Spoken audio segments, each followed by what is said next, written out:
ورځ د سوات په مختلفو سیمو کې چې د سیلاب راغلی او هغې ډېر زیات نقصان کړی د سوات کوم بالایي علاقې چې دي په هغې کې بحرین کالام اترور مانکیال شو هلته کې لوی سیلاب راغلی او هغې ډېر زیات نقصان کړی دی په بحرین کې چې دی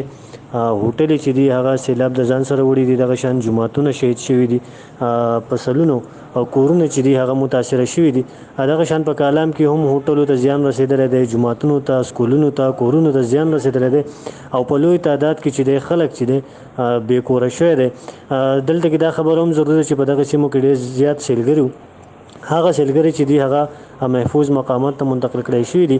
دغه شان د مینګورې په لاندې سیمو کې حیات آباد کې دغلته کې هم اوبه راغلي وي سیلابي اوبه راغلي وي هلته کې ډېر زیاتې هوټلې چې وي هغه متاثره کړي وي دغه اوبه کورونو ته هم تللې او کورونه هم متاثره کړي دغه شان کابل سیمه مټه سیمه خوازخیله او بریکوټو هلته کې هم اوبه راوتې او مختلفو باغونو ته کورونو ته دغه اوبه دننه شوي او هلته کې چې دی نو خلک چې دی هغه ډېر زیات متاثره کړي کورونه چې دي هغه متاثره شوي دي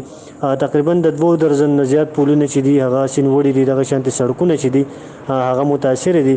او کوم بالایي علاقو ته چې کوم سړکونه تللي دي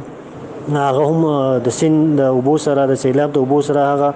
سړکونه چې دي هغه وړی شوي دي او هغه لارې چې دي بالایي علاقو ته هغه بندې دي او تګ راتګ چې د دغه سیمو سره منقطع دی دغه شان که موږ وګورو د پرون نه راسې چې د ریلیف اکټیویټیز هم سټارټ دي په سوات کې د 30 اګست پورې ایمرجنسي نافذ ده نن وزیر اعلی هم د سوات دوره کوي یو هلیکاپټر چې دی هغه خصوصي طور د متاثرینو د ریلیف لپاره او د متاثرینو د محفوظ مقامات منتقل کول لپاره را لېږلی شوی دی او هغه چې دی د کابل نه کالام ته چې دی هغه د خوراکي سامان ترسیل چې دی هغه شروع کړی دی ریلیف اکټیویټیز روان دي خو لا اتنټیک ډیټا نه راغلي مجموعي ډیټا نه راغلي چونکې لارې بندې دي کمیونیکیشن نشته چې څومره نقصانات شوي دي څومره خلک پکې مړه دي د هغې له اتنټیک ډیټا نه راغلي نو چې کله هغه راشي هغه بیا موږ تاسو سره شریکوو